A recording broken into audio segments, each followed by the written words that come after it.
This is the Philips Airfryer model HD9220/20.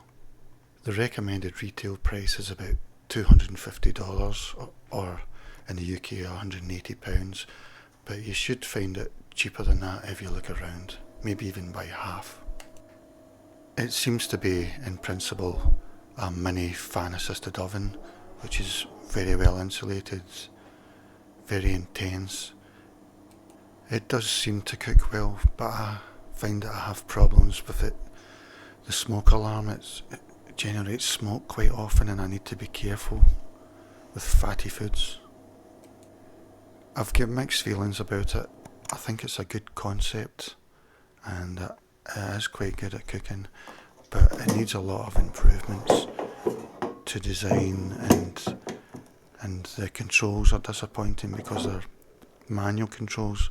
I know that a newer model has digital controls which would do away with that gripe. Also there's other things like there's no on off switch on this model, and the cord's very short, and the basket's pretty small. Even for one person it's a tight fit for food. Also the price, I think it's way far too expensive for what it is, but it is pretty good at doing what it's meant to do, which is, well, for me it's for cooking frozen food, but it says you can also bake things in it, things like that. It's basically like a hairdryer. It's got a fan above a heating element like you get in a cooker, and that blows down onto the food, and since the food's in a basket, any oil drips to the bottom, so it's pretty good at reducing fat content in your fatty foods. As you can see, an orange light comes on when the heating element's on. This timer's like the old-fashioned timers. You can't rewind that to zero. You've got to wait till time is up. So with it not having an on-off switch, you need to either put an on-off switch in the socket somewhere, or even just take the plug out, but I wouldn't advise that when it's actually on. It's got 1.4 kilowatts of power maximum, which is a lot of power, so you can see it really can give it a blast of heat.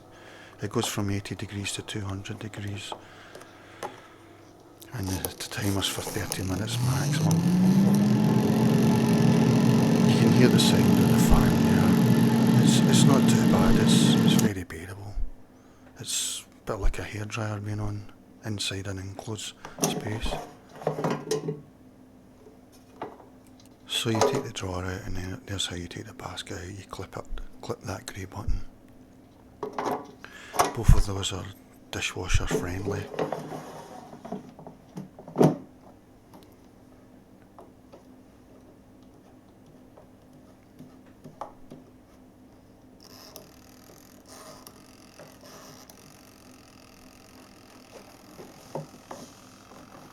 There's a sort of exhaust at the back. It doesn't seem to be removable that I could find. And there's a cord, that's only 80 centimetres, which is a tiny amount. You really need to have it near a plug, near a socket, or use an extension.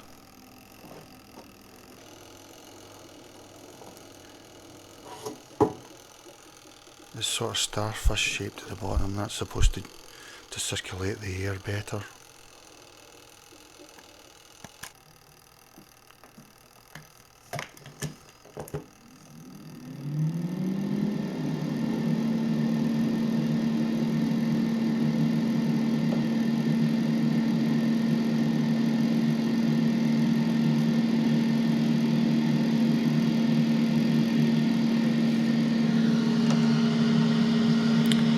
There's not much air comes out the back there, but it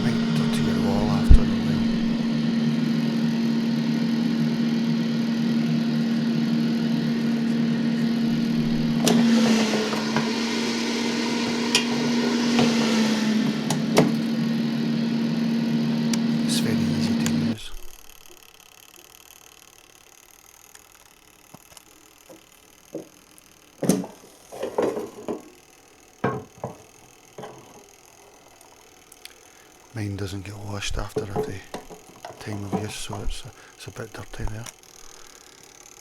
Looking at this, there's the heating element and there's a fan above that.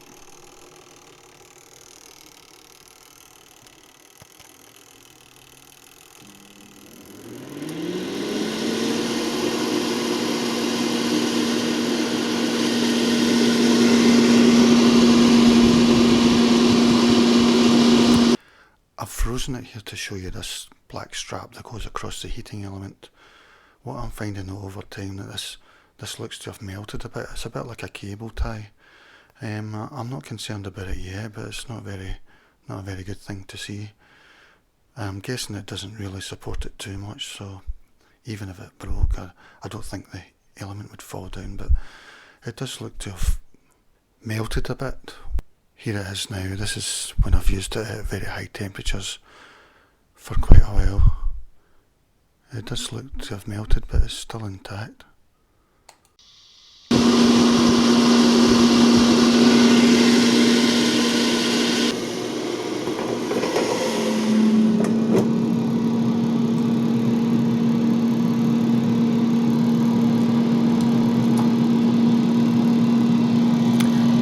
There's a bit of dirt in the wall, but it's not too bad.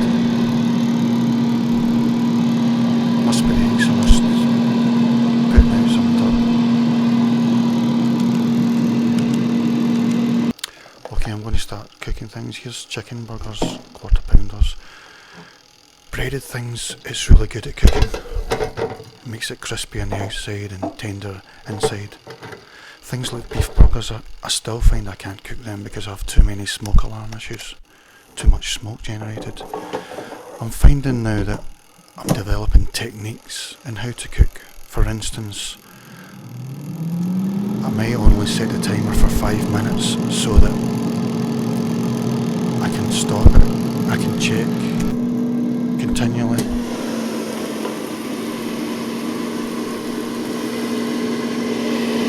Another thing, if I'm cooking from frozen, I might turn it over after 5 or 10 minutes so that hopefully fat will go down the way rather than up the way.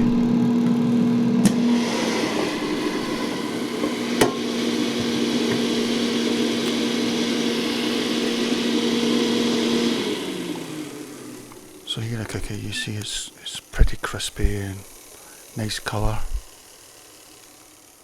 As I say, it's smoking issues that I continually battle against. I still can't cook beef burgers in it. I just couldn't find a setting. But I am developing techniques, as I say, like I'm setting a timer for 5 minutes and I'm putting it up high to start with and then going down low if I think it's going to start smoking. At this point I was keeping things low all the time, but since then I've developed new techniques where I can make it much higher.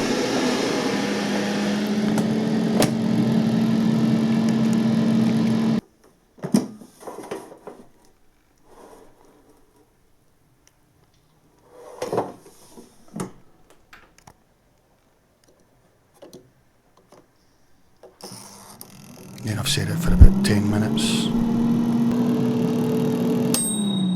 It makes a ping when the time's up.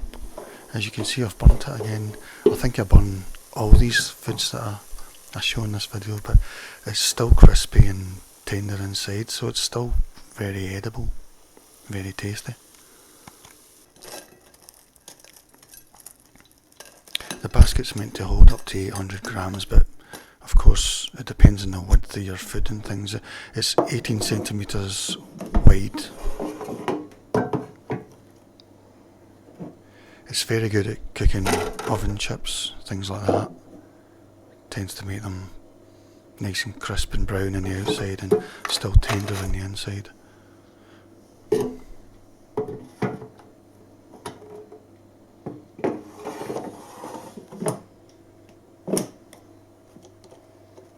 At this time I was starting off at low temperatures. Now I put things high and for a short time and keep checking it.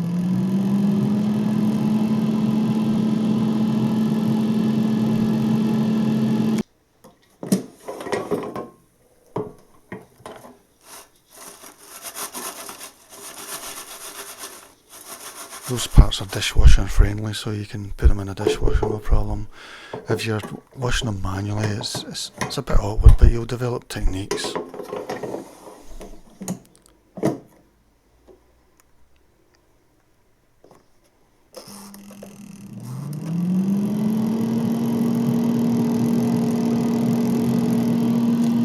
I've put it for about 15 minutes at 160, and I've burnt them as well.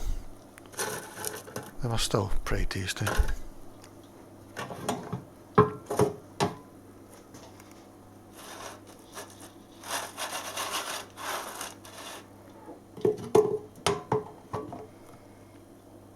So that's the Philips Airfryer model HD9220/20. It's basically an enclosed fan assisted oven, and it's very good at cooking, but I find that I keep having a problem with smoking all the time.